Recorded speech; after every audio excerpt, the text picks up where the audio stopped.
Tu es digne de recevoir la gloire. Tu es digne d'être loué. Seigneur, c'est vrai. Là, nous avions défini ce que c'est une rédemption. C'est un rachat. Rachat de quelqu'un qui est sous esclavage. Rachat de quelqu'un qui est sous domination. Rachat de la personne qui n'a pas de droits civils, ni de droits matrimoniaux. Quelqu'un qui peut bien travailler, mais qui ne peut pas jouir du fruit de son travail. Quelqu'un qui peut bien se marier, mais qui ne peut pas se marier à l'homme ou à la femme de son choix. Parce que tout est dicté par son dominateur, son maître. Quelqu'un qui peut bien vivre, mais quand son maître décide de sa mort, il doit mourir. Parce que l'esclave, il subit la loi de son maître. Quelqu'un qui n'est pas libre. Amen. Quelqu'un qui ne vit pas pleinement. Christ a dit, le voleur ne vient que pour dérober, égorger et détruire. Mais moi, je suis venu afin que mes brebis aient la vie et qu'ils soient dans l'abondance, qu'ils vivent pleinement. Pose la question au voisin, est-ce que tu vis pleinement? Amen. C'est vrai, tu iras au ciel.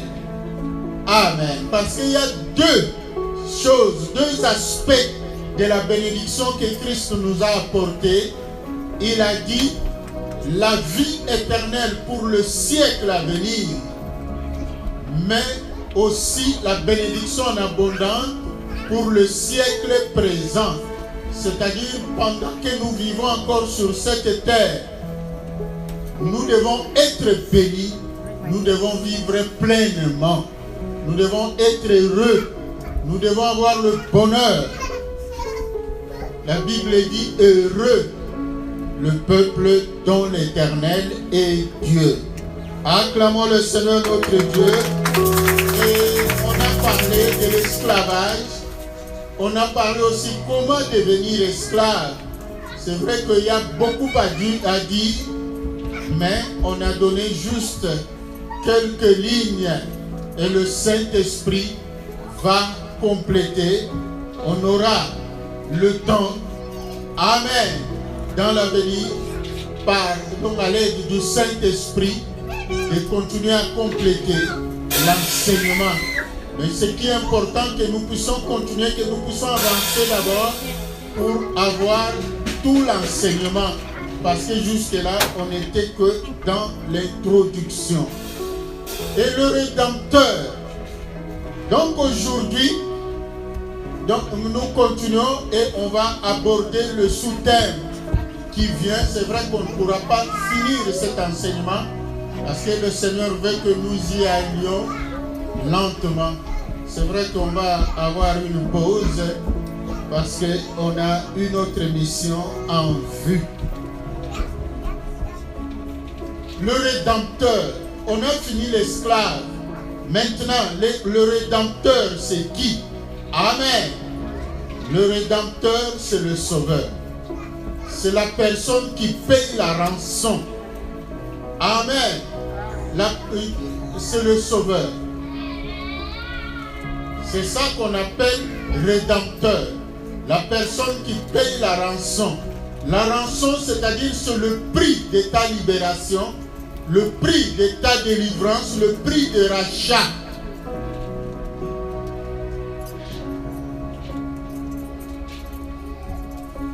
Aujourd'hui même, dans le monde moderne, il y a même des organismes qui rachètent des dettes. Vous êtes endetté, amen. Vous avez des crédits au niveau de la banque. Vous n'êtes pas à mesure de payer. Vous êtes au rouge. Et il y a des organismes, des entreprises qui peuvent racheter votre dette, c'est-à-dire ils payent pour vous la dette et vous devenez endetté auprès d'eux. Amen. Ils vont vous promettre des conditions favorables, mais en réalité, ça ne sera toujours pas favorable. C'est pour cela qu'il n'y a qu'un seul vrai rédempteur, il s'appelle Jésus-Christ. Amen. Le seul qui a payé la rédemption sans contrepartie. Parce que dans ce monde, si nous lisons même la loi, la Bible, dans le temps, c'était comme ça. Quelqu'un qui avait volé quelque chose d'autrui, il devait payer, il devait restituer avec amende de 5% la pénalité. Et quand il n'était pas à mesure de payer, il était traduit en esclave. Donc en esclavage. Soit quelqu'un d'autre venait payer pour lui et lui devenait esclave de la personne.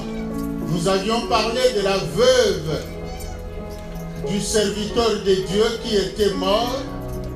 Ça n'a pas commencé aujourd'hui que nous, les serviteurs de Dieu, que nous ayons de temps en temps des problèmes d'argent. Amen.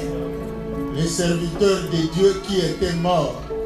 Vous savez, Dieu avait institué la loi, dans la loi de Moïse, que les Lévites ne devaient pas avoir de propriété. Ils ne devaient pas avoir de terre. Quand Moïse a fait la distribution, la répartition des Canaan, donc après la conquête, Moïse a réparti, bien sûr, avant même la conquête, Moïse avait déjà fait la répartition. Parce que lui était mort, il n'était pas entré dans Canaan. Nous connaissons l'histoire. Et c'est Josué qui avait pris la relève. Et après la conquête, Josué devait répartir, distribuer les terres de Canaan conformément à la loi que Moïse a laissée. Mais dans cette loi de Moïse, il était dit que les Lévites, c'est-à-dire les serviteurs du temple, ne devaient pas avoir de propriété, donc on ne leur avait rien donné. Mais en contrepartie, Dieu a dit que tout ce qui était réservé à Dieu, parce que tout le peuple d'Israël, après avoir fait des champs ou l'élevage, ils devaient apporter des prémices à Dieu, donc leurs premiers fruits. Ils devaient aussi apporter la dîme chaque fois. Ils devaient apporter des offrandes, des actions de grâce. Et Dieu a consacré tout cela, c'est à donner à ses serviteurs. Parce qu'ils devaient être à temps plein au temple. C'est ça qui avait été prévu dans la loi de Moïse et c'est une loi perpétuelle.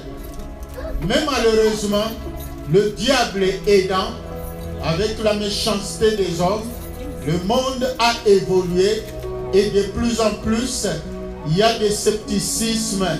Donc, le serviteur de Dieu se voit obligé d'aller faire le commerce, des affaires, d'aller travailler par-ci, par-là pour nourrir leurs enfants. Nous connaissons à l'époque du roi Akab et sa femme Jézabel. C'est cette Jézabel qui avait incité son mari à haïr les vrais serviteurs de Dieu, ceux qui servaient au temple, et tout ce qui était réservé au temple, les dîmes et toutes les libéralités étaient détournées pour aller donner aux faux prophètes, les prophètes des Baal. Et comme conséquence, les Lévites ont abandonné le service de Dieu, ils sont allés faire des chants. Et plus tard, quand Ézéchias s'est monté au trône, Ézéchias est allé au temple pour glorifier Dieu. Il a trouvé que le temple était délabré. Il y avait des moisissures, il y avait des toiles d'araignée. Même le bois était rongé par les insectes, les portes, les fenêtres. Le temple était sale. Il y avait des plantes même qui ont poussé. Ézéchias a pleuré. Il a posé la question, mais pourquoi cette négligence, peuple d'Israël? Pourquoi avez-vous abandonné le temple de Dieu? On lui a répondu que ceux qui étaient prévus servir au temple, ils sont allés faire les champs parce qu'ils avaient faim. Il n'y avait plus de rançons pour eux, des rations pour eux. Et c'est comme ça qu'Ézéchias a rétabli le service des Lévites. Il a rétabli le service du temple. Il a ordonné qu'on puisse ramener tous les Lévites partout où ils étaient dispersés dans toutes les provinces. Il a donné l'ordre qu'on leur donne les moyens, qu'on leur paye le transport, qu'ils reviennent à Jérusalem. Et c'est comme ça que le temple avait été retapé et le service du temple a repris à cause d'Ézéchias.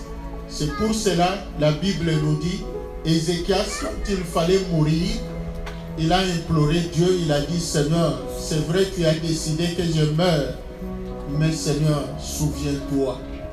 Amen. Donc,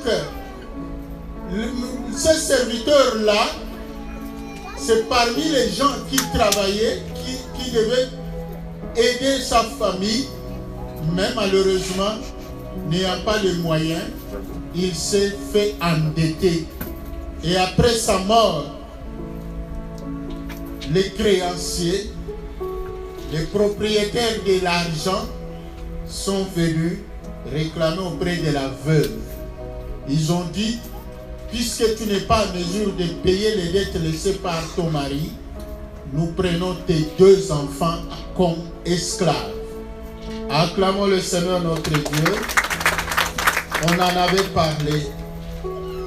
Et nous aussi, depuis le péché d'Adam, amen, nous sommes devenus esclaves du diable. C'est pour cela qu'il fallait un rédempteur. Il n'y a rien d'autre parce que dans l'ancien temps, pour obtenir le pardon des péchés, en attendant la venue du Messie, Dieu a institué la loi. On devait offrir un sacrifice, parce que vous savez qu'il y a plusieurs sacrifices. Il y a plusieurs offrandes. Si vous lisez la Bible, vous verrez qu'il y a plusieurs types d'offrandes. Aujourd'hui, il y a beaucoup de gens qui s'énervent quand on parle de donner. Mais personne n'a inventé cela. C'est écrit dans la Bible. Le culte en Israël est fait d'une multitude d'offrandes. Il y a plusieurs sortes d'offrandes. Amen. Et parmi les sacrifices, puisqu'à l'époque c'est ça qu'on appelait les sacrifices, ou les holocaustes. Et parmi les sacrifices, il y a le sacrifice d'expiation, c'est-à-dire une offrande pour obtenir le pardon du péché.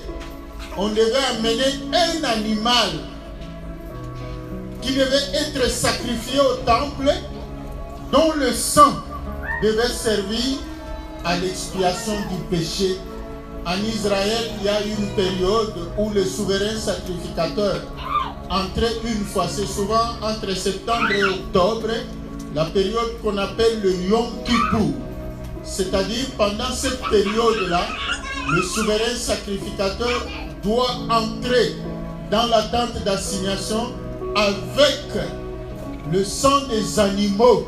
Amen. Pour obtenir le pardon de Dieu pour le peuple. Mais pour nous, gloire à Dieu, pose un peu la question, as-tu même un lapin?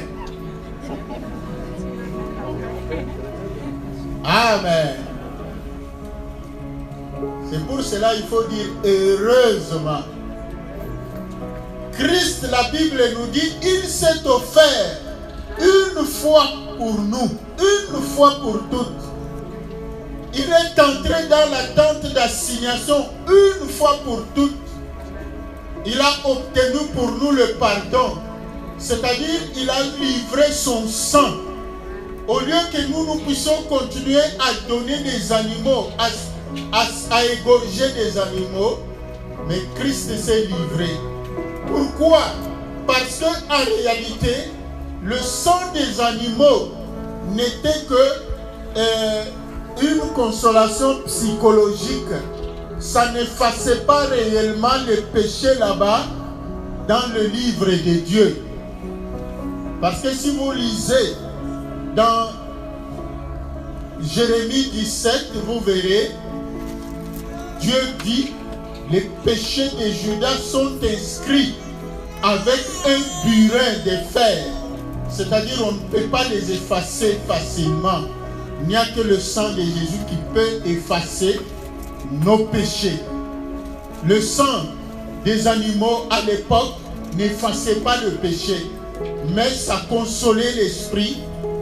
L'homme était satisfait puisqu'il a sacrifié une chèvre, un bouc ou un agneau ou une brebis, et on est consolé psychologiquement, on est libéré de la culpabilité, mais en réalité, c'était simplement une pédagogie.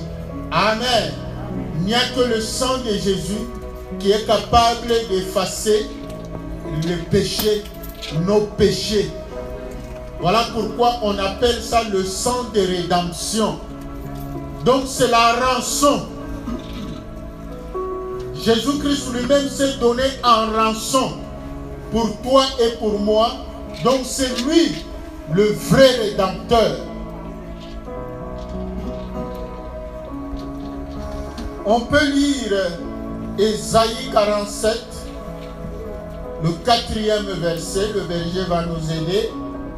Ésaïe 49 aussi, 26. Ésaïe 59, 20. On commence par Ésaïe 47, 4. Nous lisons par la grâce de Dieu. Notre Rédempteur, c'est celui qui s'appelle l'Éternel des armées. C'est le signe d'Israël. Acclamons le Seigneur notre Dieu. C'est lui notre Rédempteur, l'Éternel des armées. Je pense que nous connaissons bien ce que la Bible nous dit. Nous connaissons bien, nous avons la connaissance de Jésus-Christ, parce que Jésus, c'est ce Dieu-là, invisible, non palpable, qu'on ne peut pas toucher. Amen. Mais depuis la montagne d'Horeb, depuis le désert de Sinaï, où le peuple a vu le miracle de Dieu, le peuple a réclamé voir Dieu. Le peuple a dit à Moïse, Moïse, quand est-ce que nous verrons Dieu? Parce que Moïse, de temps en temps, il allait à la montagne. 40 jours après, il revenait. Il disait au peuple, Dieu vous a salué. Amen. Bien sûr, c'est moi qui extrapole. Mais il faisait rapport au peuple. Il donnait le message de Dieu au peuple. Amen. Et chaque fois c'était comme ça. Et le peuple a envié Moïse. Le peuple a dit, il n'y a que toi qui le vois. Nous, on ne peut pas le voir. Nous voulons le voir. Moïse a dit, nul ne peut voir Dieu et vivre. Amen. Si tu vois Dieu, tu vas mourir. Même lui-même, Moïse ne le voyait pas comme ça. Moïse a eu seulement la grâce de voir que Dieu par le dos. Amen. La silhouette. Mais Dieu, qui est le Dieu qui écoute son peuple, qui est le Dieu qui accomplit les désirs du cœur de son peuple, Dieu a dit à Moïse, ne les empêche pas. Je leur donne rendez-vous dès le jour, que chacun se prépare, que chacun se purifie. Amen. Il y avait deux conditions, purifier le cœur et laver les vêtements. C'est ce que Dieu a dit à Moïse comme condition pour voir Dieu. Donc c'est ça, nous aussi. La Bible nous dit, nous le verrons. Nous verrons Dieu. Mais à condition que nous puissions nous purifier. À condition que nous puissions nous attacher à Christ. Amen. C'est ça la vraie purification. Parce que c'est le sang de Jésus qui purifie, qui sanctifie. Et Dieu a donné rendez-vous au peuple. Le peuple s'est approché. Mais la façon dont Dieu est venu, la forme que Dieu avait utilisée pour se faire voir au peuple était effrayante. C'est-à-dire Dieu est venu par le feu, des flammes de feu. La montagne de Sinaï était en feu. Elle était fumante. Il y avait comme le tremblement de terre. Le peuple a eu peur.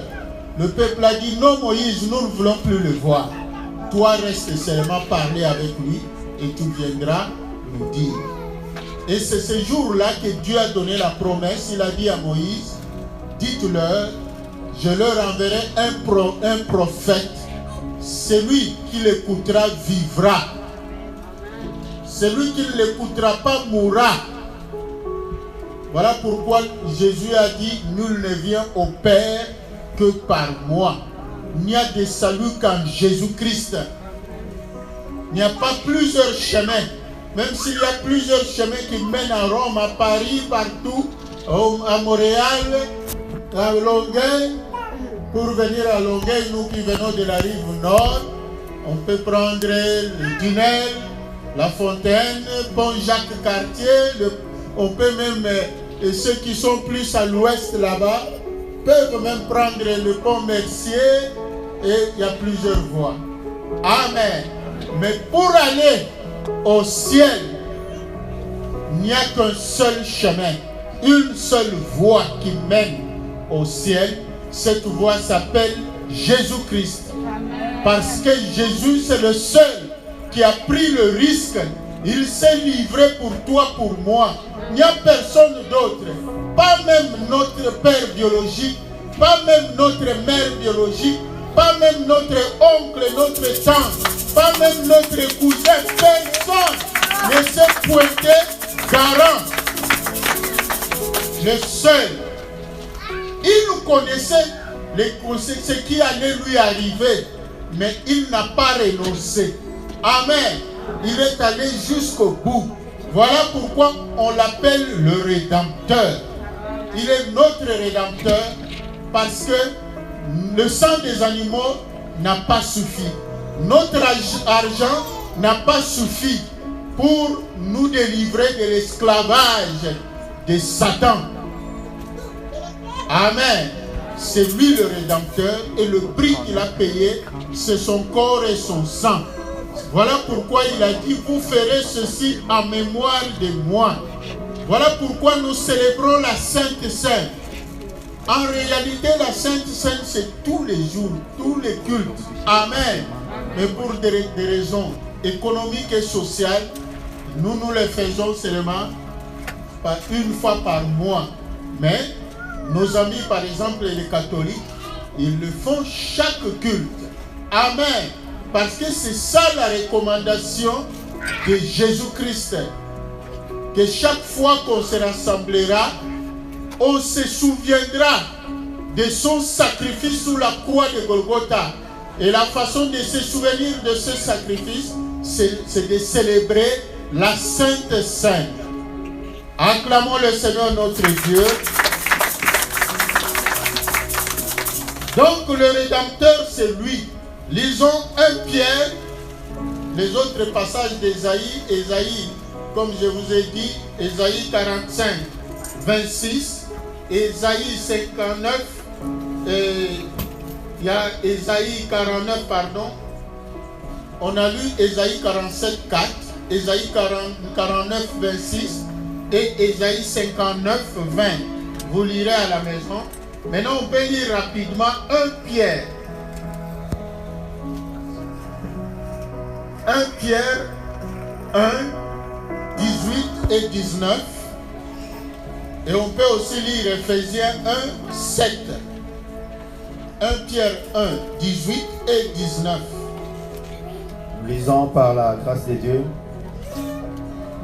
Sachant que ce n'est pas par des choses périssables, par de l'argent ou de l'or, que vous avez été rachetés de la vaine manière de vivre que vous aviez hérité de vos pères, mais par le sang précieux de Christ, comme d'un agneau, sans défaut et sans tache. Acclamons le Seigneur notre Dieu. Bien-aimé, s'il y a quelqu'un qui croit que c'est par ses œuvres, amen, c'est par ses efforts qu'il ira au ciel, il est en train d'annuler, il est en train de méconnaître le sacrifice de Jésus-Christ. Le salut, c'est par la grâce. Parce qu'il n'y a qu'une seule personne qui s'est gardée sans péché.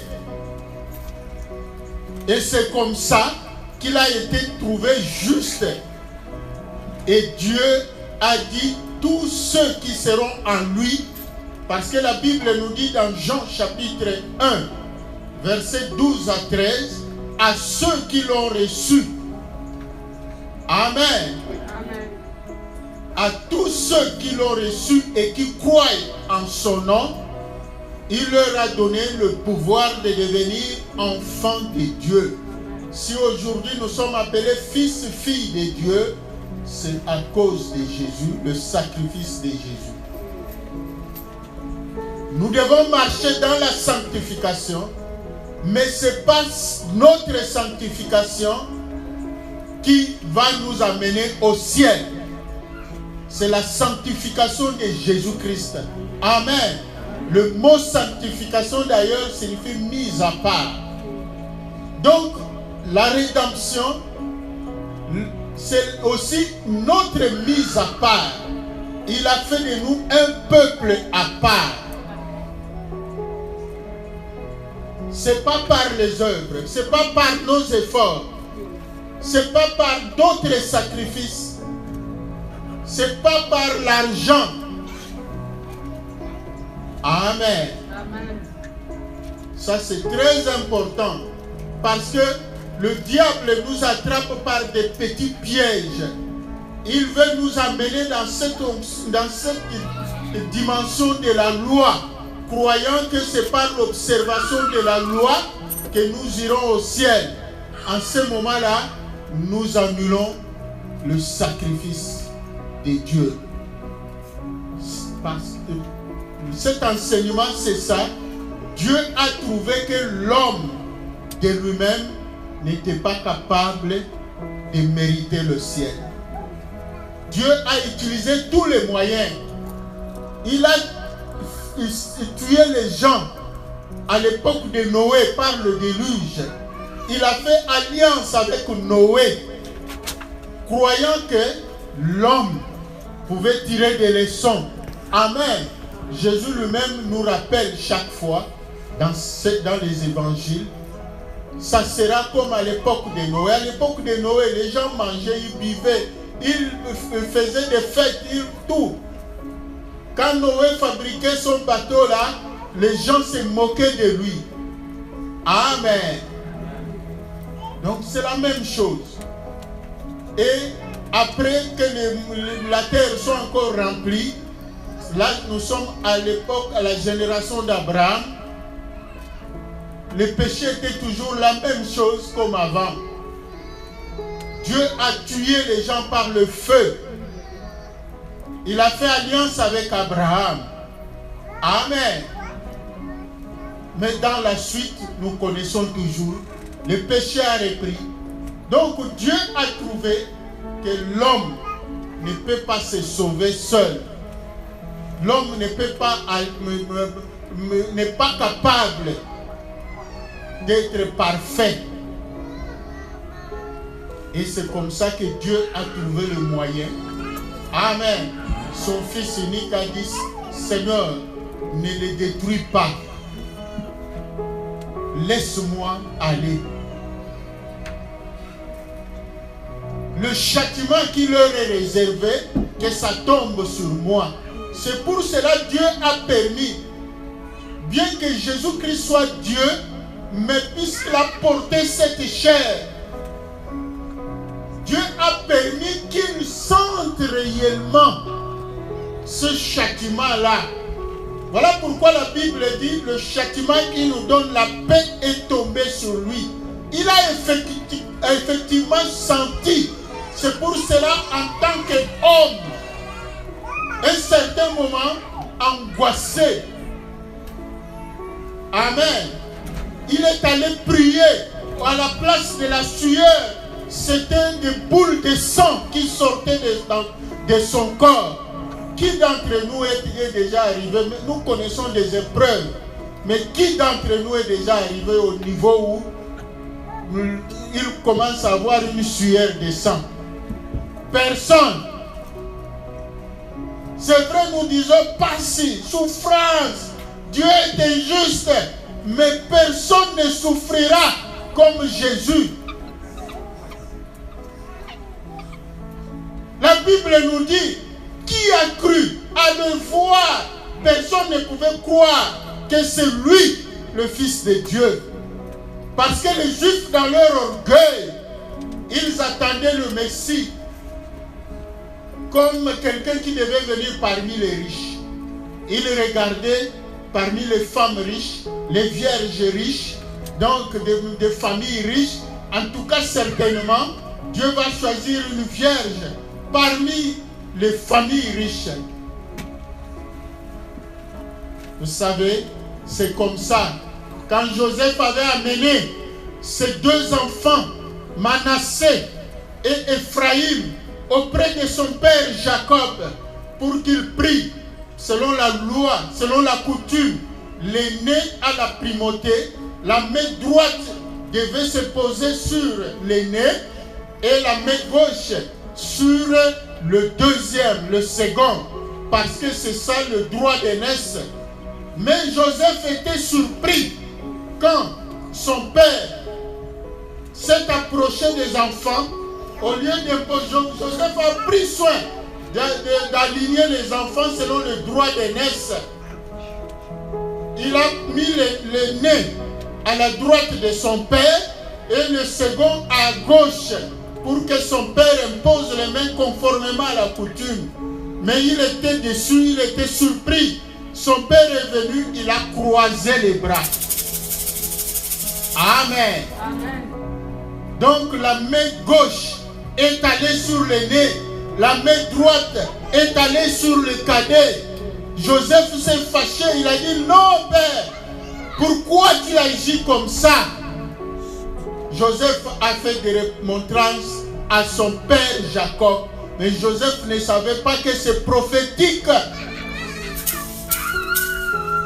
Le fils aîné, c'est Israël. Le fils cadet, c'est toi, Église. Et c'est croisé. Dieu dit, vos pensées ne sont pas mes pensées. Donc c'est comme ça, les prophètes ont annoncé que le Messie viendra. Cet enfant sera puissant. Cet enfant sera ceci. On l'appellera Emmanuel, Dieu éternel, Père éternel. Les noms. C'est ça qui a fait que les Juifs croyaient qu'il va venir aussi d'une façon grande. Mais Dieu a croisé les bras. Jésus-Christ est allé naître dans une famille pauvre. Il a choisi le camp des pauvres au lieu dans le camp des riches. Il a choisi le camp de ceux qui sont rejetés, de ceux qui sont minimisés, de ceux qui sont marginalisés, de ceux qui sont maltraités. Il a choisi le camp, ce camp-là. C'est pour cela qu'il a dit, celui qui s'élèvera sera abaissé, celui qui s'abaissera sera élevé. C'est toujours ça, les bras croisés. Acclamons le Seigneur notre Dieu. Qui a cru à ce qui nous était annoncé. Qui a reconnu le bras de l'Éternel? Donc à les regarder, on ne voyait même pas l'image de Dieu. Parce que il est venu naître chez Joseph, le pauvre charpentier. Vous savez, en Israël à l'époque, un charpentier, c'est la basse classe. Pauvre. C'est pour cela les Juifs, au lieu de l'appeler fils de Dieu, et ils lui ont donné le nom du fils du charpentier. Pourtant, ils connaissaient les prophéties de Dieu. Dans les prophéties, aucune prophétie ne lui avait donné ce nom-là du fils de charpentier. Mais quand il est né, le monde lui a donné ce nom-là.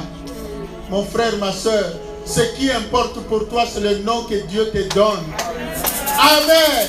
C'est pas ce que le monde te donne.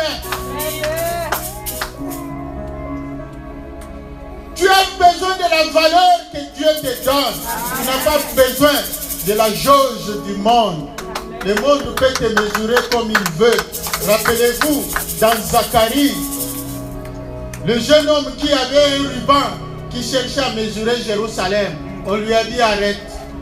Jérusalem ne sera pas mesuré. Amen. Parce que tel que tu vois là, demain, quand tu reviendras à Jérusalem, tu verras Jérusalem dans une autre dimension. Toi aussi, mon frère, ma soeur, celui qui te voit, celle qui te voit aujourd'hui, il voit ce qu'il voit, mais demain, il verra autre chose en toi.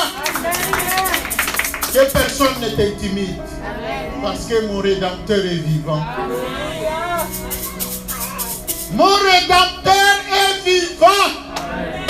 Quel que soit ce que tu peux me considérer aujourd'hui, mon Rédempteur connaît ma valeur. Oh, il dit, oh, Jacob ne craint rien. Tu es mon serviteur. Tu as du prix à mes yeux. C'est pour cela, le dimanche passé, le passage, la prophétie sortie de la bouche de Balaam. Balaam a prophétisé que Dieu, il ne voit jamais le péché de Jacob. Vous le voyez, oh il a fait ceci, vous l'accuserez, vous ferez ceci, mais Dieu ne verra rien. Amen. Dieu verra toujours que mon fils, ma fille, elle est fidèle. Acclamons le Seigneur notre Dieu. Tout ça, c'est à cause de Jésus. Amen. Balaam avait prophétisé que je vois un sceptre qui sort de Jacob. Ce sceptre-là, c'est Jésus. Balaam voyait déjà Jésus. Mon frère, ma soeur, sois dans la joie. Parce que ton Rédempteur est vivant. Rien n'est encore joué. Il y a encore de l'espoir. Dis au voisin, il y a encore de l'espoir.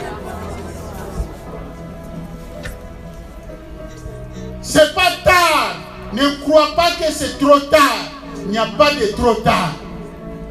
Le Rédempteur est vivant. Il n'est pas mort. Ceux qui le croient mort, ils se sont trompés.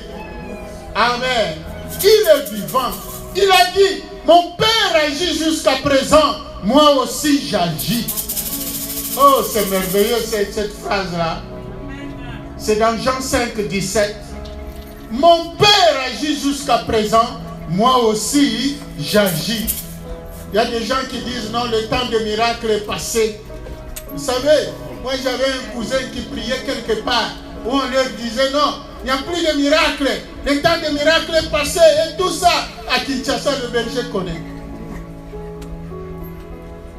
Lui-même, il ne croyait pas aux miracles. Parce qu'il était endoctriné. Amen. Trop ancré dans leur doctrine là. Et il y avait toujours des débats. Je lui disais, là je n'étais même pas encore ordonné pasteur. Je lui disais, mon frère, le Seigneur te visitera. Un jour, là où il travaillait, lui qui était l'assistant du médecin, moi j'allais au campus, à l'université, mais j'entends une voix J'étais au niveau de Mopulu, ceux qui connaissent Kinshasa, parce que je vivais à Ngabala. J'entends une voix qui me dit, va à Matete. Moi, avec mes notes là, j'allais au campus, au cours. La voix me dit, va à Matete. Je résiste. On dit, mais je cours, les professeurs risquent de donner, parce que les profs à l'université, des fois, ils avaient l'habitude, surtout chez nous, là, on ne vous prévient pas. On peut avoir une interrogation ou un examen comme ça à l'improviste. Ça dépend de ses humeurs. Les profs au Congo, ce sont des rois. Et j'ai résisté. J'avance. Quand je suis arrivé au niveau de mon poulou là, parce que j'avais pris un taxi-bus, tellement la voie était forte, j'étais obligé de descendre. Je suis descendu, j'ai pris le taxi-bus du sens contraire qui allait à Matete en passant par Kianza. J'arrive à Matete. Je commence à parler de moi-même. Si quelqu'un, ceux qui m'avaient observé ce jour-là, ils croyaient que c'était un début de folie peut-être. Parce que j'ai commencé à parler, parce que j'étais devenu nerveux. Moi, j'allais au cours. Mais une voix d'un inconnu qui m'oblige d'aller à Matete. Maintenant, je suis à Matete. Bon, dis-moi, qu'est-ce que je dois faire? Et la personne ne me parlait plus. Moi, j'étais à Matete. Oh, le zèle du départ. Oh, le Seigneur est merveilleux. La voix là ne me parle plus. La voix m'a quitté. Et moi, je me trouve maintenant en plein Matete. Que dois-je faire? Je me suis fâché contre un inconnu que je ne voyais pas parce que c'était drôle. Bon, je suis déjà à Matete. Directement l'idée, oh, Dieu parle tantôt d'une manière, tantôt d'une autre. Moi, je croyais qu'il allait continuer à me parler comme au début, par des voix audibles comme ça. Non. Directement, une pensée me vient. Bon, je suis à Matete là. Je ne sais même pas cette personne, c'est qui. Bon, comme je suis déjà là, bon, je vais aller visiter mon cousin dans leur centre médical là-bas. Et je suis allé, alors que c'était toujours cette voix-là qui m'a parlé maintenant autrement sous forme d'une pensée, d'une conviction.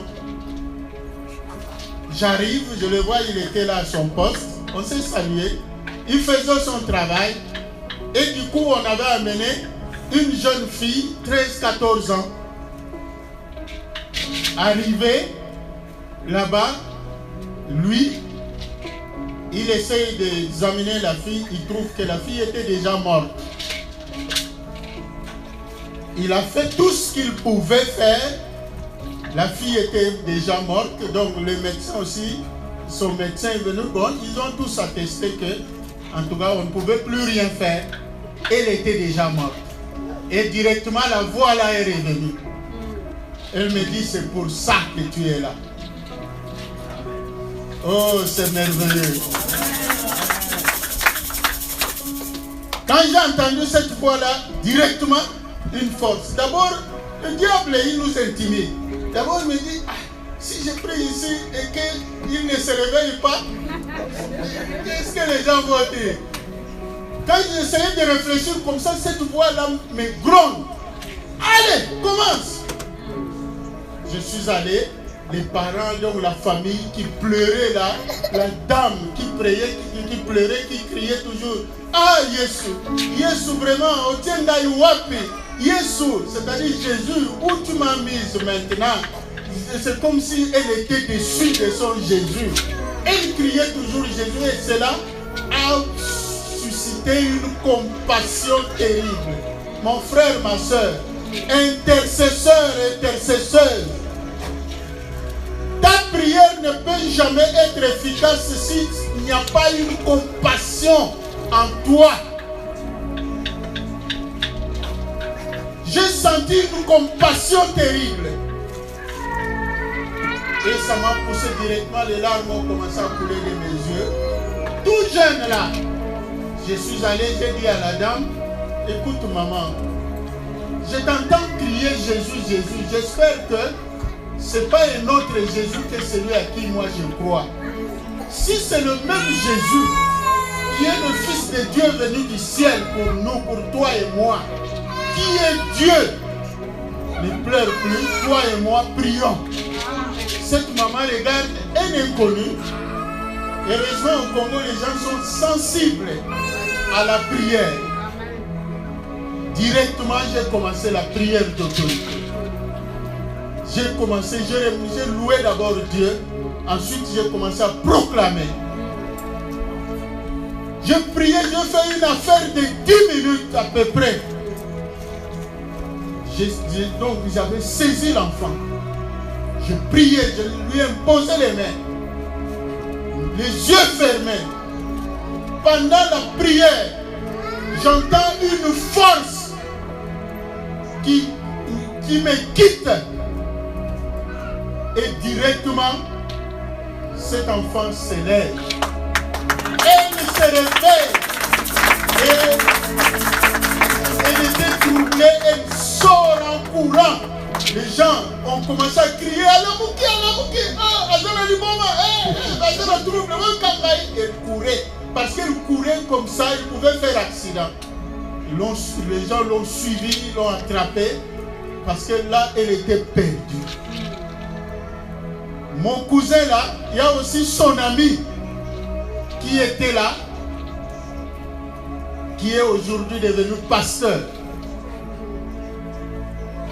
Tous deux étaient amis, ils ont vécu l'expérience. Et c'est ce jour-là que mon cousin est venu, il s'est mis à genoux. Et son ami aussi, ils ont accepté Jésus-Christ comme Seigneur et Sauveur. Acclamons le Seigneur notre Dieu. Dieu, c'est là où il priait.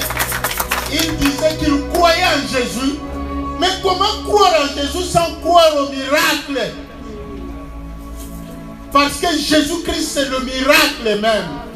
Il a été conçu du Saint-Esprit. C'est pour cela qu'il a dit, le miracle vous accompagneront. Si tu crois en Jésus-Christ, tu dois croire au miracle. Si tu crois en Jésus-Christ, tu ne dois pas être fatigué.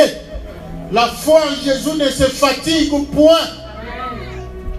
Laisse les problèmes te tourmenter, mais que ta foi ne faillisse point. Acclamons le Seigneur notre Dieu. Mon Rédempteur est vivant. Il a payé le prix pour toi et pour moi. Acclamons le Seigneur notre Dieu. Le mot rançon vient du verbe couvrir. Amen. Si nous allons dans l'étymologie grecque ou hébraïque, donc c'est là on comprend le mot rançon. Sa racine, c'est de couvrir. C'est-à-dire Jésus est venu couvrir nos péchés. Il est venu couvrir notre nudité. Rappelez, quand Adam et Ève ont péché, ils se sont rendus compte qu'ils étaient nus. Ils ont eu honte. Mais Dieu, dans son amour, bien qu'il s'est fâché contre eux, amen, il a pris la peau d'animal pour couvrir leur nudité. C'est ça la rédemption. Jésus est venu couvrir notre nudité. Et l'autre verbe dont le mot rançon tire racine, c'est le verbe absoudre. Amen. Absoudre. Donc Jésus a absous. Absoudre, c'est effacer, annuler. Jésus est venu annuler nos péchés. Il est venu effacer nos péchés. Voilà pourquoi la Bible dit, quand Dieu pardonne, même sans mémoire ne se souviendra plus. Amen. Mais toi et moi, quand nous pardonnons aux autres, après, s'il advient encore un problème, il y a 2 ans, tu avais fait ceci, toi et moi, nous avons des petits calepins dans lesquels nous notons même l'heure, la date, même dans des mariages, il y a des cas comme ça. On note pour ne pas oublier. Écoute, si tu es chrétien, chrétienne, rançon signifie absoudre, annuler. C'est pour cela que Christ a dit, si vous ne pardonnez pas aux autres leurs péchés, votre Père aussi ne vous pardonnera pas. Ça va, mon ami Rami? Acclamons le Seigneur notre Dieu. Donc Dieu a effacé nos péchés à cause de Jésus-Christ qui s'est donné en rançon. La rançon est venue annuler. C'est pour cela la Bible dit, il a annulé toutes les ordonnances, tous les actes dont les ordonnances nous condamnaient et qui subsistaient contre nous.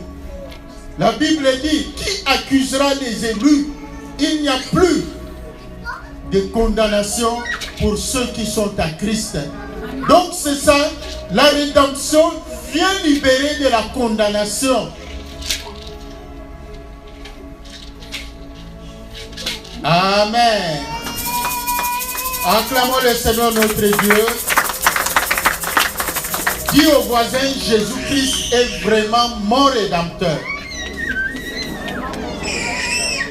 Amen. Voilà.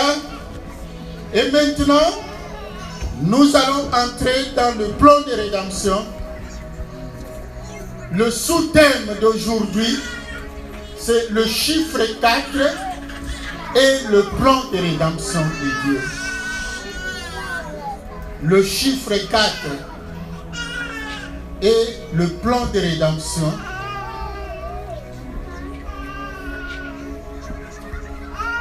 On peut lire Genèse chapitre 29, 31 à 35.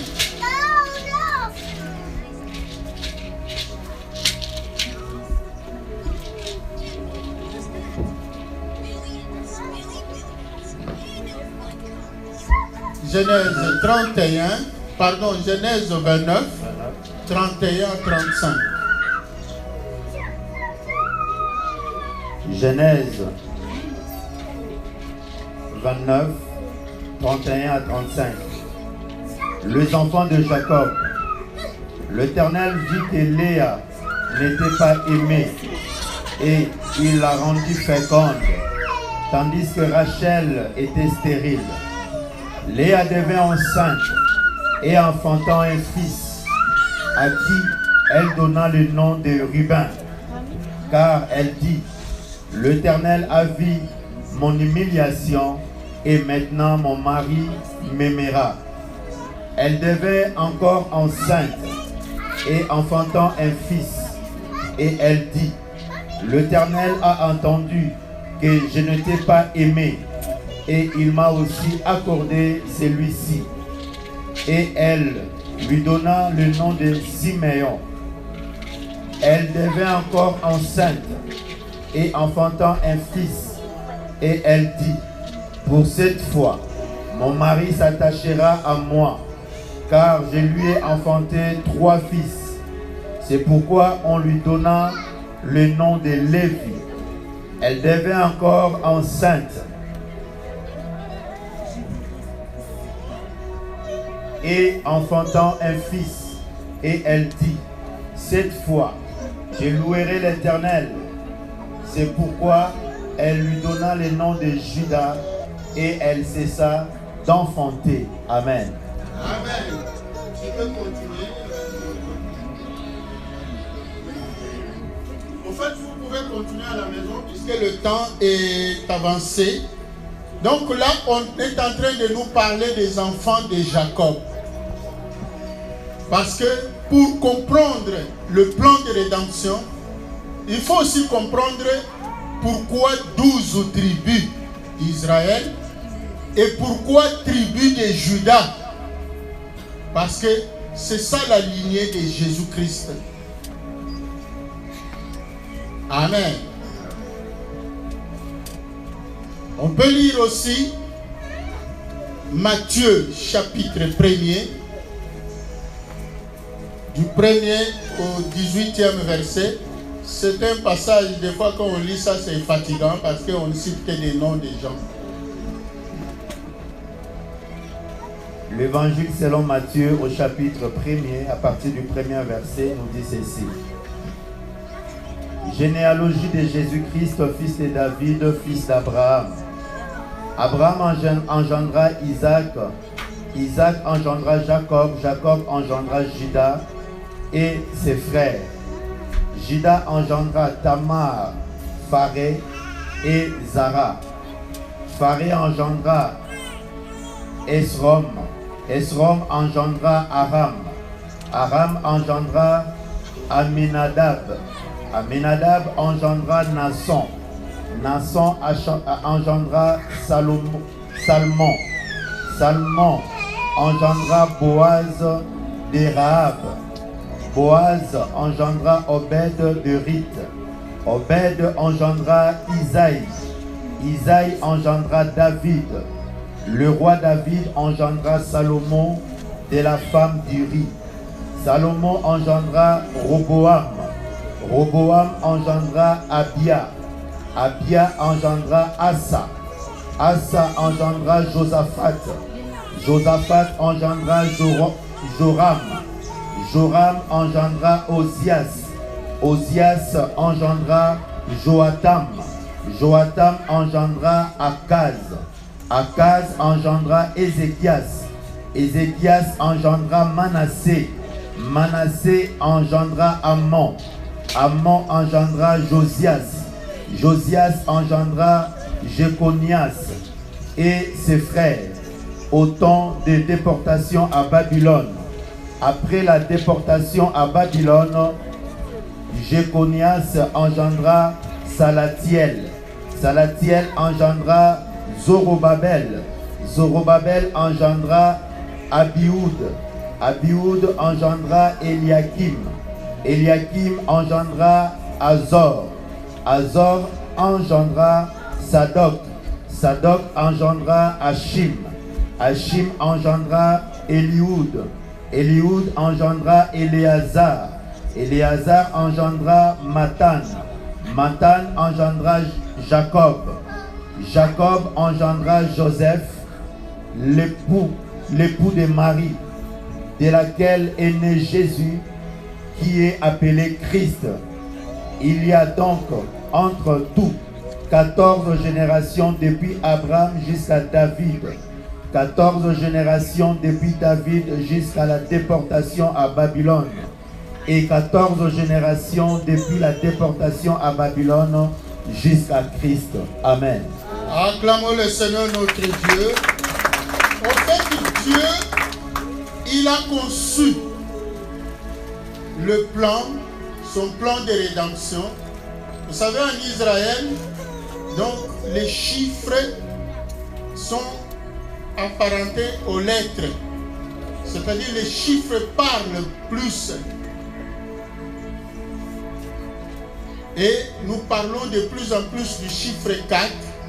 C'est un chiffre prophétique aussi, parmi les chiffres prophétiques.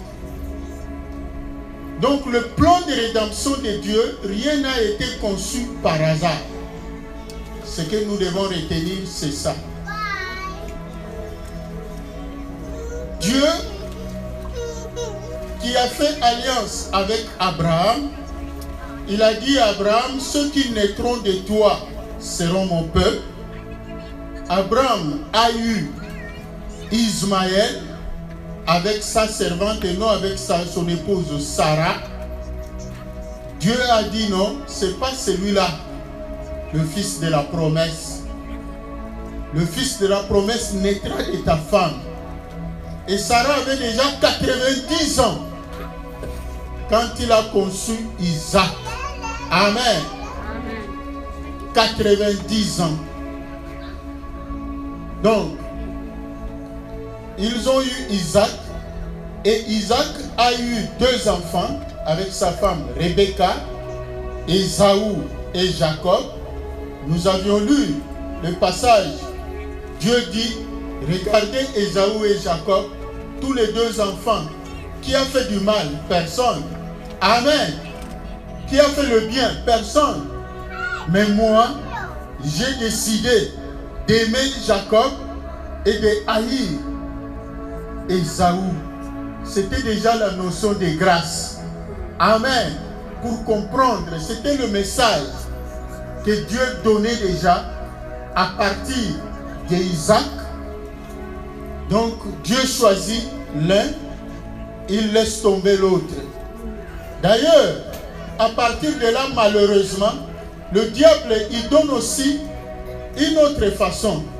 Il y a beaucoup de gens qui pensent aussi à la prédestination, que non, Dieu sait déjà choisir les gens qui seront sauvés et ceux qui iront en enfer. Ne vous en faites pas. Non. C'est pas comme ça que Dieu conçoit la grâce. Mais la grâce, c'est-à-dire Dieu met, comme il dit, je me tiens à la porte et je frappe. Si quelqu'un entend ma voix et ouvre, j'entrerai chez lui, je souperai avec lui et lui avec moi. C'est-à-dire la grâce, il faut la choisir. Il y a un choix à faire. Et ce choix-là, c'est fait au moyen de la foi. Simplement, il n'y a rien. On ne te demande pas de payer quelque chose. On ne te demande pas de monter d'abord sur un arbre. On ne te demande pas de montrer les prouesses de ce de quoi tu es capable. Non. La grâce, c'est pour tout le monde. Et les faibles et les forts. Et les hommes et les femmes. Et les blancs et les noirs. Et les riches et les pauvres. C'est tout le monde. Il n'y a pas distinction. La Bible dit Dieu ne fait exception de personne. Amen. Mais comment Dieu est arrivé à concevoir son plan de rédemption et l'appliquer? Puisqu'il a fait alliance avec Abraham, il a dit à Abraham, il n'y a que ceux qui naîtront de toi qui seront mon peuple. Les autres peuples ne sont pas mon peuple. C'est ça d'ailleurs la base de l'orgueil des enfants d'Abraham biologiquement. Amen. C'est comme ça, même à l'époque quand Jésus est venu, les Juifs continuaient dans leur orgueil. Même après la mort et la résurrection de Christ, son ascension, les Juifs, c'est-à-dire même les apôtres, ont continué dans cet orgueil-là. Ils ne pouvaient pas, donc pour eux, comme il est écrit que le salut vient des Juifs, donc le salut s'est réservé seulement aux Juifs. Non. Ce message sur le plan de rédemption, c'est pour nous faire comprendre cela, que le plan de rédemption, c'est un plan d'ouverture. Amen. C'est vrai, il y a un peuple qui a servi des bases d'alliance avec Dieu, mais Dieu, il a procédé par ouverture. Dieu a donné plusieurs signes. Personne, aucun peuple ne mérite l'amour de Dieu.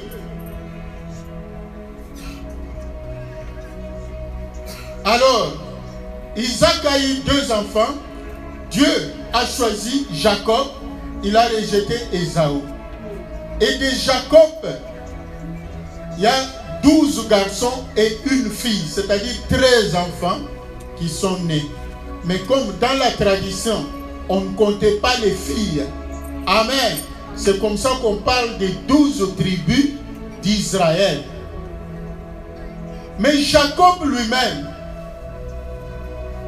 sur qui Dieu a fondé son plan de rédemption, il est allé se marier chez son oncle. Pourtant c'est son oncle Laban. Il trouve Rachel qui selon lui, selon ses critères, amen, qu'il a trouvé plus jolie dans la maison de Laban. C'est Rachel qui était coquette pour lui. Il a choisi Rachel parce qu'il y avait déjà un signe aussi. Lui ne connaissait pas le village de son oncle, mais quand il approchait du village, il s'est trouvé auprès d'un puits. Il a vu les jeunes filles avec des vases, qui sont venues avec des cruches, qui sont venues puiser de l'eau. Et il a demandé à ces jeunes filles-là. C'est la jeune fille qui l'a aidé, c'est Rachel. Amen. Et c'est là, dans la conversation, il va découvrir, puisque lui connaissait seulement, sa mère lui parlait qu'il y a mon frère qui habite là-bas, dans notre pays, dans notre région. Il connaissait seulement le nom Laban. Il ne le connaissait pas comme ça, il n'avait pas jamais vu son oncle en question, le frère à sa mère. Et il rencontre la jeune fille, Rachel, ne sachant pas que c'est sa cousine, la fille à son oncle en question. Et il s'est approché, il a posé la question, où est la maison de Laban? Et tout est parti de là. Il a dit, mais toi c'est qui? Mais moi je suis son neveu. Et tout ça. Mais moi aussi c'est sa fille. Et, tu te souviens qu'il y a ta tante, la soeur à ton père qui vit à l'étranger. Amen. Donc là c'est moi qui suis en train d'exploiter. Parce que c'était des humains comme nous. Ça commence toujours par une conversation, une présentation quelque part. Donc au final, Jacob s'est retrouvé chez son oncle Laban et il a commencé à servir là-bas et il a exprimé son désir d'épouser la fille de son oncle Rachel et son oncle a accepté. Ils se sont dit, oui, c'est vrai que je suis ton oncle, mais il faut que tu payes la dot. Amen. La dot. Ne négligez pas la dot, vous qui voulez vous marier. Si tu es la postérité d'Abraham, descendant de Jacob, dans la Bible, le seul point où Dieu est d'accord avec la coutume, c'est le mariage, la dot. Je ferme la parenthèse, parce que l'heure est avancée. Donc, ils se sont entendus. Son oncle lui a dit, il faut que tu payes la dot. Et la dot combien? Son oncle lui a dit, si tu vas payer cher. Il lui a dit, ton salaire, parce que Jacob travaillait comme bouvier, c'est-à-dire berger des moutons de son oncle. Oui, il élevait le bétail de son oncle. Alors ils ont dit, son oncle lui a dit, la dot de ma fille, là, ta cousine, c'est 7 ans de ton salaire. C'est-à-dire ton salaire multiplié, le salaire mensuel. Amen. Multiplié par 12. Tu trouveras le salaire annuel. Et quand tu multiplies encore par 7, tu trouves le salaire de 7 ans. Vous qui êtes mariés. Même les hommes qui minimisent leur femme, moi j'avais payé la dot. Calcule ton salaire. Qui a payé la dot plus cher que notre ancêtre Jacob? Personne. Si tu veux connaître la vraie dot de ta femme, prends ton salaire. C'est vrai que le salaire c'est secret. Tu connais toi-même ton salaire. Prends le salaire mensuel, multiplie par 12. Tu trouveras ton salaire annuel. Si tu es payé en 2 semaines, prends d'abord les 2 semaines fois 2. Ça te donnera le salaire mensuel. Et le salaire mensuel fois 12, ça te donnera le salaire annuel. Le salaire annuel fois 7, tu vas connaître le vrai montant que tu devais payer pour ta femme que tu négliges là. Si réellement tu es la postérité d'Abraham, le descendant de Jacob, parce que notre ancêtre Jacob, le salaire, c'était 7 ans de travail. Et il a accepté puisqu'il aimait la femme. Mais écoutez l'ironie, la méchanceté du monde. Il travaille, il bosse dur. Le salaire entre directement dans les comptes bancaires. Espérons, donc à l'époque, il n'y avait pas de compte bancaire. Là, je me mets dans notre contexte. C'est-à-dire, il y avait un compte où le salaire était directement, automatiquement prélevé. Amen. 7 ans. À la fin, il vient dire, bon, voilà, nous sommes au bout de 7 ans. Nous avons conclu. Et l'entente avec vous, c'était à telle date, à telle année, il y a 7 ans. Maintenant, nous sommes à la date, donc j'ai payé toute la dot. Donne-moi Rachel. Il a patienté. Le fiançailles pendant 7 ans. Pose la question à ta femme. Vous avez fait combien de temps de fiançailles? Acclamons le Seigneur notre Dieu. Non, je ne vous dis pas de faire le fiançailles 7 ans. Je vous embête seulement. Donc, le fond que je voudrais vous enseigner, écoutez, il demande la femme, on lui dit, ok, on va te donner la femme, parce que la tradition à l'époque, le jour du mariage, c'était la nuit qu'on donnait la femme à l'homme. Parce que la femme était vierge, la cérémonie était nocturne, sans lumière. L'homme est dans une maison, dans sa maison, et c'est en pleine nuit qu'on va venir lui introduire la femme, la jeune femme, la vierge. Et cette nuit-là, il devait avoir le premier rapport sexuel pour attester si réellement la fille est vierge ou pas. Parce que le matin, il devait donner le rapport. Es-tu satisfait ou pas? La satisfaction là, c'est pas un problème, oh non, la frigidité, puissance sexuelle, non. Amen. C'était simplement attester si elle est vierge ou pas. Et Jacob, on a introduit, au lieu de Rachel, on l'a roulé, on lui a donné la grande sœur Léa. Comme c'était en pleine nuit, et il ne savait même pas, lui a cru que c'est Rachel, et à la lueur du matin, il va se rendre compte, oh, et toi c'est qui? C'était Léa, la grande sœur.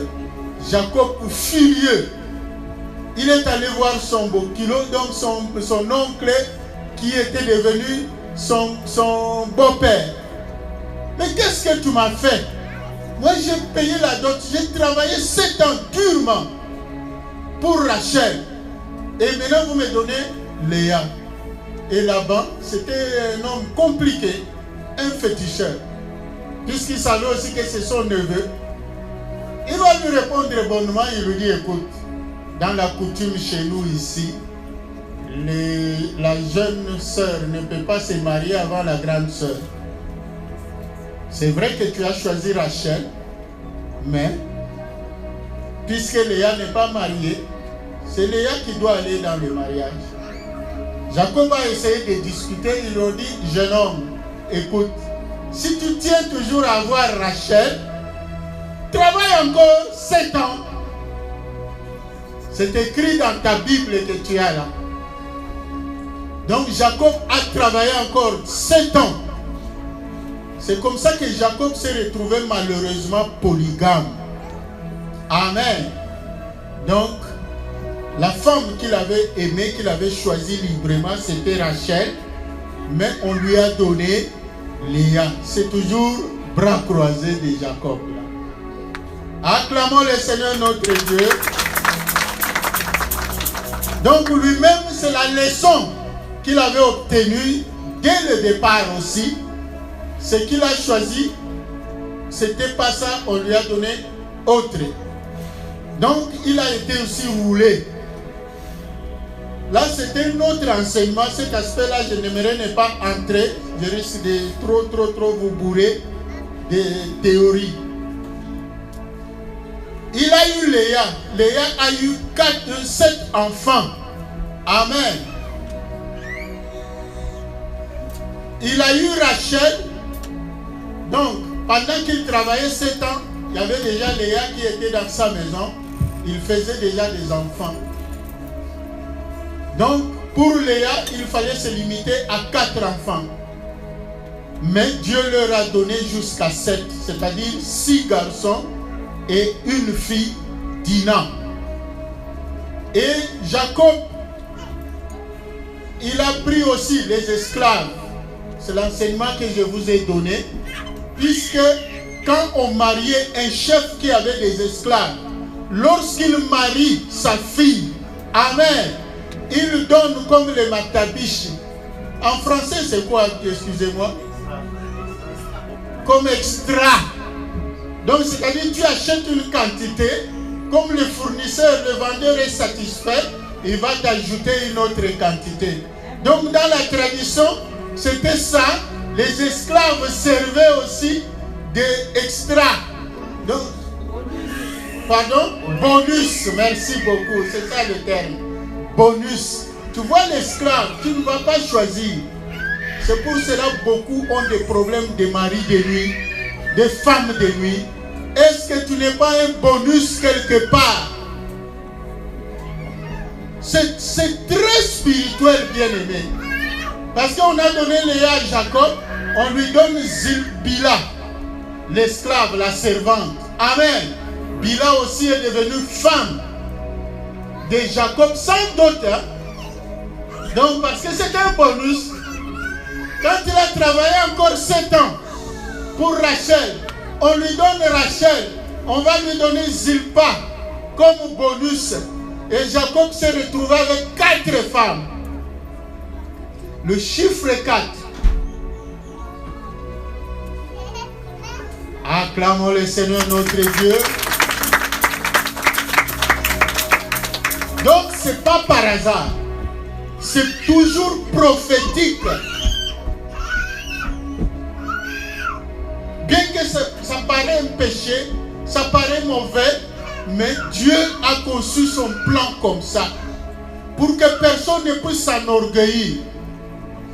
Parce que Jacob lui-même, la bénédiction qu'il a eue, c'était la bénédiction de son frère, mais qu'il a volé, il a triché.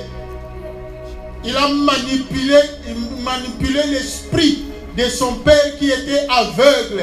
Donc il a utilisé le moyen malhonnête.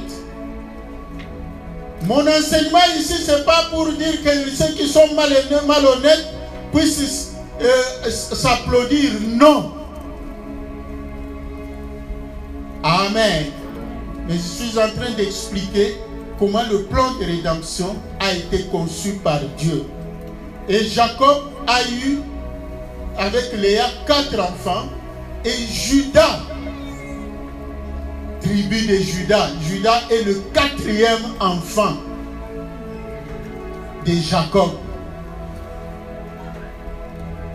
Amen. Ce n'est pas par hasard. Toujours le chiffre 4.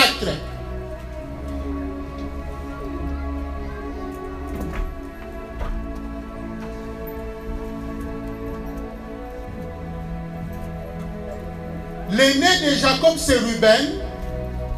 Mais Dieu n'a pas choisi Ruben. Jacob n'a pas choisi Ruben. Parce que Ruben avait déshonoré son père. Ruben était allé coucher avec une des concubines de son père. Amen. Il a déshonoré son père. C'est comme ça qu'il a été disqualifié. Le 2e, Siméon, il n'a pas aussi eu cette grâce-là. Parce que Siméon et le 3e Lévi, les 2 avaient massacré les gens pour venger leur sœur Dina qui avait été violée. Amen. Dans le pays des Madian, donc dans les Cananéens, dans la région qu'on appelait Adoulam, là où Jacob était allé s'installer. Donc, ils ont fait couler le sang. Donc Jacob, les enfants qui ont créé des soucis en lui. Mais Judas, c'est celui-là, lorsque ses frères l'avaient sollicité pour aller se battre, pour commettre le massacre, Judas avait refusé. Judas n'avait pas participé.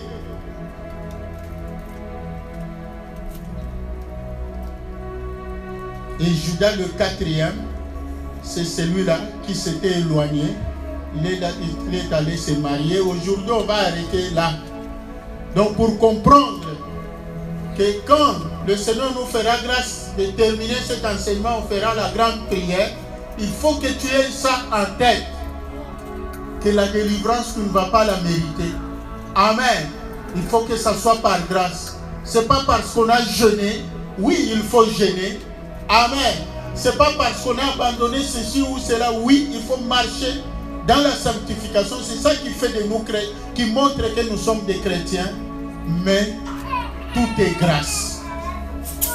Tout est grâce. Acclamons le Seigneur notre Dieu. Nous invitons le berger pour nous conduire un peu à un moment de prière. Le temps est avancé.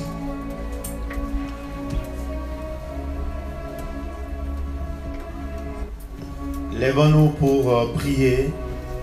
Le Seigneur nous appelle à prier sans cesse. Oui, mon Rédempteur est vivant. Ton Rédempteur est vivant à la personne de Jésus-Christ. Acclame-le ce soir et ce matin. Acclame-le, acclame-le. En l'acclamant, l'ennemi tremble. En l'acclamant, l'ennemi tremble. Parce que tu as un sauveur. Tu as un Rédempteur. Oui, ce Rédempteur a payé le rançon. Ce Rédempteur a payé le prix pour toi. Voilà pourquoi, bien-aimé, ce matin, tu vas élever ta voix pour dire à Jésus merci. Merci pour l'œuvre que tu as accomplie à la croix pour moi. Merci pour le rançon que tu as payé. Merci Seigneur parce que tu m'as sauvé. Merci parce que tu es un appui pour moi. Élevons nos voix. Remercions le Seigneur notre Dieu. Prions au nom de Jésus. Alléluia. Alléluia. Oui, remercie l'Éternel ton Dieu. Remercie Jésus. C'est lui ton Rédempteur. C'est lui ton Sauveur. C'est lui qui t'a sauvé. À la croix, il a dit, tout est accompli. Tout est accompli. Là où tu étais esclave, là où tu étais bloqué, Jésus a payé le prix. Il a versé son sang. Tu ne lui as pas demandé. Il l'a fait par amour. Il l'a fait parce qu'il t'aime. Il l'a fait parce qu'il m'aime. Il l'a fait parce qu'il nous aime. Oui, remercie-le ce matin. Alléluia. Merci Seigneur. Merci pour tout ce que tu as accompli pour nous à la croix. Merci parce que tu es mon Rédempteur, Seigneur. Merci parce que tu nous sauves. Oui, bien-aimé, la Bible nous dit la vie et la mort sont au pouvoir de la langue. Ce matin, tu vas proclamer, tu vas déclarer que le diable est un menteur. Le diable est un imposteur. Jésus est mon Rédempteur et il a payé le prix. Il a payé le prix pour moi, pour ma famille, pour mes enfants. Confessons-le ce matin dans le nom de Jésus. Prions, alléluia. Alléluia. Proclame que le diable est un menteur. Oui, Jésus a déjà payé. Il est ton Rédempteur, il est ton Rédempteur. Proclame que Jésus est ton Rédempteur. Il est ton Sauveur.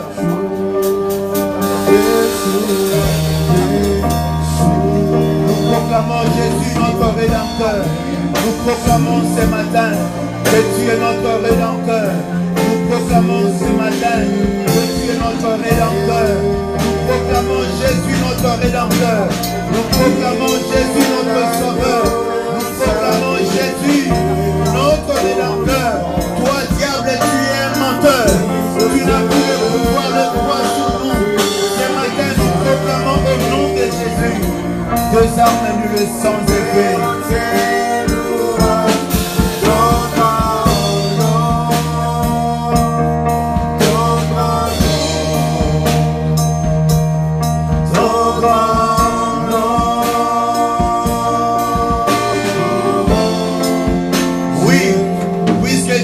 Payer les rançons. Tu vas déclarer ce matin. Bien-aimé, la vie et la mort sont au pouvoir de la langue.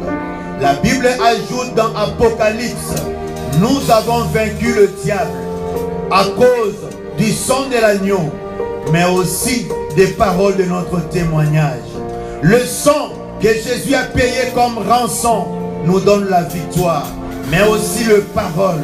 Jésus a déjà versé son sang. Ce matin, bien-aimé, j'aimerais que tu pries en déclarant que l'ennemi n'a plus le pouvoir sur ta vie. L'ennemi n'a plus le pouvoir de t'enchaîner. Il n'a plus le pouvoir d'enchaîner ta famille. Parce que Jésus a versé son sang. Il a payé la rançon pour toi. Déclare ce matin que tu es libre. Déclare ta santé libre. Déclare ton état physique libre. Déclare tes finances libres. Déclare tous les domaines de ta vie libre. Et c'est là au nom de Jésus-Christ. Élève ta voix, commence à prier maintenant. Commence à prier ce matin. Dans le nom de Jésus. Dans le nom de Jésus. Je déclare libre. Je déclare libre ton état physique. Je déclare libre ton état mental. Je déclare libre tous les domaines de ta vie. Tous les domaines de ta vie. Tous les domaines de ta vie. Dans le nom de Jésus. Dans le nom de Jésus. Dans le nom de Jésus. Déclare que l'ennemi n'a plus le pouvoir sur toi. Déclare que l'ennemi n'a plus le pouvoir sur ta vie. Déclare que l'ennemi n'a plus le pouvoir sur ton mariage. Déclare qu'il n'a plus le pouvoir sur ton ventre, dans tes reins. Tu dois enfanter, tu dois accoucher, tu dois aller de l'avant. L'ennemi n'a plus le pouvoir. Déclare-le ce matin dans le nom de Jésus. Déclare que l'ennemi est un menteur. Il est un imposteur. Il n'a plus le droit. Il n'a plus le droit. Proclame ta libération. Proclame libre ce matin. Toute chose dans ta vie. Dans le nom de Jésus. Dans le nom de Jésus. Dans le nom de Jésus. Alléluia.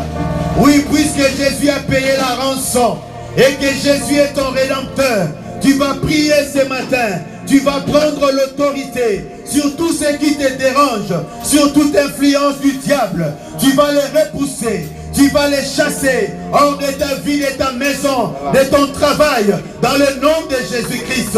Élevons nos voix, commence à prier, prends l'autorité. Tu as reçu l'autorité et le pouvoir. Oui, pratique-le ce matin, exerce-le ce matin.